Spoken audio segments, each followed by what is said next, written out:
Live TV, सच सबसे आगे। दोस्तों, मैं बात हफीज हूं। अनुराग सिंह ठाकुर को आप में से हर कोई जानता होगा, वित्त राज्य मंत्री हैं।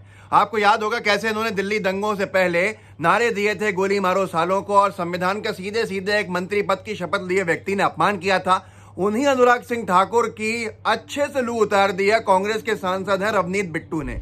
रवनीत बिट्टू पंजाब से सांसद हैं और आप सबको मालूम ही है कि सीमित समय मिलता है सदन के अंदर, राज्यसभा हो या लोकसभा हो, वहां बोलने का।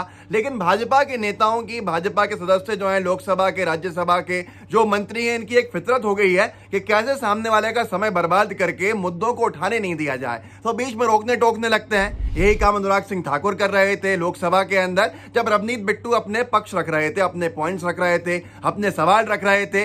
रवनीत बिट्टू ने जो इनको उतारना शुरू किया है, तो शायद इसको किसी ने सोचा भी नहीं था कि ये होगा, लेकिन उससे साफ समझ में आता है कि इलाज यही है। मैं पहले आपको दिखा देता हूं, फिर इसको समझाऊंगा कैसे उन्होंने कहा कि आपकी क्या पोजीशन है, यहां आप क्यों बोल रहा हो। देखिए आप पहले। कानून में कहीं नहीं लिखा, किसान कानून में, कि कहीं पर मंडी बंद होगी सर। ਕੱਲ ਨੂੰ ਫਿਰ ਜੇ ਕਿਸਾਨਾਂ ਦੇ ਉਲਟ ਬੋਲਦਾ ਕਹਿ ਸਵਾਦ ਫਿਰ ਵਿੱਚੋਂ ਤੂੰ ਵੀ ਜਲੰਧਰ ਦਾ ਹੈ, ਜਲੰਧਰ ਦੇ ਨਾਲ ਤੂੰ ਪੰਜਾਬ ਨਾਲ ਗਦਾਰੀ ਕਰ ਰਹੇ ਆ, ਪੰਜਾਬ ਨਾਲ ਗਦਾਰੀ ਕਰ ਰਹੇ ਆ। Please, Minister, please. He is not here. See, he is not yielding. ਓ ਯਾਰ ਤੈਨੂੰ ਤਾਂ ਮੀਟਿੰਗ 'ਚ ਨਹੀਂ ਕੋਈ ਬਿਠਾਉਂਦਾ, ਤੂੰ ਕਾਹਦੇ ਲਈ ਤੈਨੂੰ ਮੀਟਿੰਗ 'ਚ ਬਿਠਾਉਂਦਾ ਕੋਈ ਕਿਸਾਨਾਂ ਦੀ ਮੀਟਿੰਗ 'ਚ? ਤੂੰ ਮੱਲੋ ਮੱਲੀ ਯਾਰ, ਤੈਨੂੰ ਕੋਈ ਪੁੱਛਦਾ? ਬਿੱਟੂ ਜੀ ਨਹੀਂ ਤੂੰ ਮੀਟਿੰਗ 'ਚ ਬਹਿਣਾ ਯਾਰ, ਤੇਰਾ ਕੋਈ ਫਾਇਦਾ ਹੀ ਨਹੀਂ। ਹੁਣ ਤੂੰ ਮੈਨੂੰ ਕਹਾ ਕੇ ਹਟਿਆ ਨਾ, ਸੀਐਮ ਤੈਨੂੰ ਉੱਥੇ ਨਹੀਂ ਬਣਾਇਆ ਤੇਰੇ ਫਾਦਰ ਨੂੰ, ਇੱਥੇ ਤੈਨੂੰ ਮੀਟਿੰਗ 'ਚ ਨਹੀਂ ਬਹਿਣ ਦਿੰਦਾ ਕੋਈ। ਹੁਣ ਤੂੰ ਹੁਣ ਫਿਰ ਚੁੱਪ ਕਰ ਜਾ, ਹੋਰ ਮਾਰੀ ਕਰੂੰਗਾ ਨਹੀਂ। बिट्टू सर, और उसके बाद सर क्यों सर यही तो प्रॉब्लम है। Why you are answering to that? Sir जो सुन लो, you please address here. Sir soon low, put questions there. Sir ये खराब करने के लिए मैं कोई हक में ही बात करता इनके। Please सर ये धमकी देंगे, धमकी दे सर करवाइए आप इसको। एक तो दोस्तों देखा आपने, ये आपको आगे दिखाना भी है, क्योंकि ये बीजेपी के बड़बोलेपन आपने देखे हैं हर किसी के यहाँ। परिवारवाद की एक बड़ी एग्जाम्पल है, बड़ी मिसाल है अनुराग सिंह ठाकुर। अनुराग सिंह ठाकुर धूमल जी के पुत्र हैं। वो धूमल जी जो मुख्यमंत्री भी रहे एक जमाने के अंदर, और यही रवनीत बिट्टू कह भी रहे हैं कि आपके पिता को मुख्यमंत्री भी नहीं बनाया और आपको किसानों की बैठकों में बुलाते भी नहीं है, भारत सरकार की तरफ से भेजा भी नहीं जाता। आप क्यों बोल रहे हो, चुपचाप बैठो। ये इलाज इनका इसलिए हो गया है आज की तारीख में क्योंकि ये तानाशाही वाले हिसाब किताब में आ गई है भाजपा सरकार। ये अपने आगे किसी को कुछ समझते नहीं है। इनके हिसाब से जो कहा जा रहा है वो सही है, सामने वाला जो कह रहा है वो गलत है। तो ये ऐसे लोगों का इलाज फिर इस तरह से किया जाता है। मतलब रवनीत बिट्टू ने जो किया, कितनी मजबूरी में किया, लेकिन कितना सही तरीके से हिसाब किताब बराबर करके बैठाने का काम किया कि बैठ जाओ। इस तरह से काम नहीं होगा। ये भाजपा के सांसदों ने अपनी हालत कर ली है, रोक के टोक के, बीच बीच में इंटरप्ट करके, बोलने नहीं देना, ये सारी चीजें हैं। किसानों के मुद्दे पर हर कोई जानकार बन के बैठ गया है। फिर ये होता है जो वहां पर हुआ। आज ट्वीट भी किया आदेश रावल, पत्रकार हैं, उन्होंने लिखा, संसद में कांग्रेस के सांसद रवनीत बिट्टू ने वित्त राज्य मंत्री अनुराग ठाकुर से कहा, आपके पिताजी को हिमाचल का मुख्यमंत्री नहीं बनाया और किसान की बैठक में कोई आपको बुलाता नहीं, इसलिए चुपचाप नीचे बैठ जाओ, डिस्टर्ब मत करो। आगे आपने अगर इस वीडियो में देखा होगा तो ये भी देखा होगा कैसे जो अध्यक्ष की कुर्सी पे बैठे हैं वहाँ उपाध्यक्ष महोदय, वो ये कह भी रहे हैं लोकसभा के अंदर कि मंत्री जी इस तरह से डिस्टर्ब नहीं करना चाहिए आपको।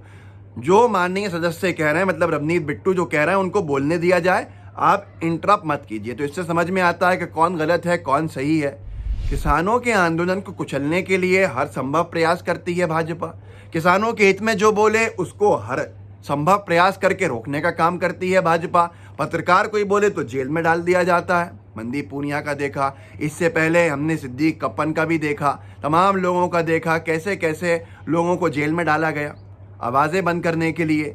और लोकसभा में जब ये राज्यसभा में बोलना शुरू करते हैं तो आपने देखा ही है कि इंटरप्ट पे इंटरप्ट, इंटरप्शन पे इंटरप्शन, इंटरप्ट किए जाते हैं, हस्तक्षेप, टोकना बार बार, ताकि वक्त ज़ाया हो जाए किसी भी तरह पे। तो ये हालत है भाजपा के नेताओं की और भाजपा के मंत्रियों की कि इनके तानाशाही रवैये की वजह से अब इनकी लू ऐसे उतारी जाती है।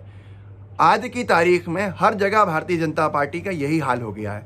जो अनुराग सिंह ठाकुर जी को झेलना पड़ गया, ये मनोहर लाल खट्टर को झेलना पड़ा था, आपने देखा ही था, और हर रोज़ झेलना पड़ रहा है। हरियाणा की सरकार में आपसे शुरू दिन से कह रहा हूँ कि बैसाखियों पे है और हिल रही है, कभी भी गिर जाएगी। बिहार की सरकार कभी भी गिर जाएगी। ये किसान आंदोलन के साथ साथ जो बीजेपी के अपने घटक दलों से नहीं बन रही है तानाशाही रवैये की वजह से, ये उसके परिणाम भुगत रहे हैं। पर गोदी मीडिया दिखाता नहीं है, तो इसलिए समझ में आता नहीं है किसी को। ये हकीकत है और यही सच है। देख लीजिए, मैंने कब कहा था 1 महीना पहले कि हरियाणा की सरकार बहुत मुश्किलों में है, कभी भी इनकी हालत टाइट होके चले जाएगी, खत्म हो जाएगी सरकार। अमर उजाला ने आज खबर तक छापी है, कल छापी थी। खट्टर को लग सकती है टिकैत की नजर, किसान आंदोलन के चक्कर में बढ़ सकती हैं भाजपा सरकार की मुश्किलें। फिर से सुन लीजिए, खट्टर मतलब मनोहर लाल खट्टर, हरियाणा के मुख्यमंत्री, बीजेपी के मुख्यमंत्री, सरकार के मुख्यमंत्री। खट्टर को लग सकती है टिकैत की नजर, किसान आंदोलन के चक्कर में बढ़ सकती हैं भाजपा सरकार की मुश्किलें। ये किस हालत में रोके हुए हैं ये वही जानते हैं, और जो लोग करीब से देख रहे हैं वो जानते हैं। पर फिर भी ये बताया जाता है कि भाजपा अपने उरूज पे है, भाजपा का उगता सूरज है और भारतीय जनता पार्टी को कोई अब रोक नहीं सकता। ये हालत है कि जब राज्यों के चुनाव होते हैं तो भाजपा सिर्फ गठजोड़ में लगी रहती है। इन पर यह तक आरोप लगता है कि विधायक खरीद रहे हो आप। ये हालत क्यों हुई है भारतीय जनता पार्टी की, उसको भी मालूम है और आप में से बहुत सौ को मालूम है। अगर हम देखते हुए आंखें बंद कर लें तो कुछ नहीं हो सकता।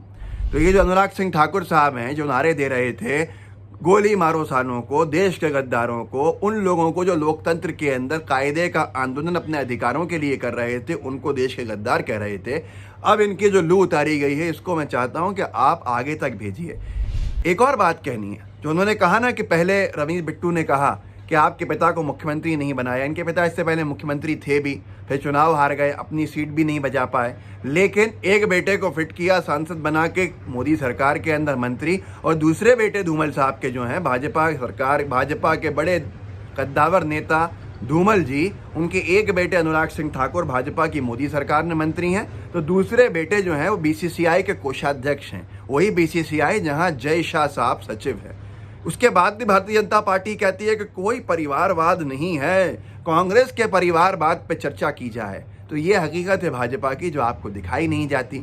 जब नहीं दिखाई जाती तो आपका परसेप्शन वही बन जाता है जो आप देखते हैं। मेहरबानी करके खुद जानकारी हासिल कीजिए, फिर निर्णय पे आइए, तो आपको समझ में आएगा कि 70 साल लोकतंत्र को मजबूत करते हुए कांग्रेस और दूसरे राजनीतिक दलों ने आगे बढ़ाया इस देश को, जिसको भारतीय जनता पार्टी कमजोर लोकतंत्र के रास्ते से तानाशाही के रास्ते बना रही है। आगे बढ़ाइए वीडियो को, लोगों को जागरूक कीजिए, बताइए कि सदन के अंदर भी आज भारतीय जनता पार्टी के नेताओं का, सदस्यों का, लोकसभा सांसदों का, मंत्रियों का क्या हाल है, और इस हाल के जिम्मेदार वो खुद हैं। व्हाट्सएप पे साझा कीजिएगा इस वीडियो के लिंक को, फेसबुक पे अगर हो तो फेसबुक पे शेयर कीजिएगा ताकि ज़्यादातर लोग देखें, उनको समझ में आए। लाइव टीवी को सब्सक्राइब कर लिया हो तो बेल आइकन भी ज़रूर दबाइए। जय हिंद, जय भारत, जय जवान, जय किसान। लाइव टीवी, सच सबसे आगे।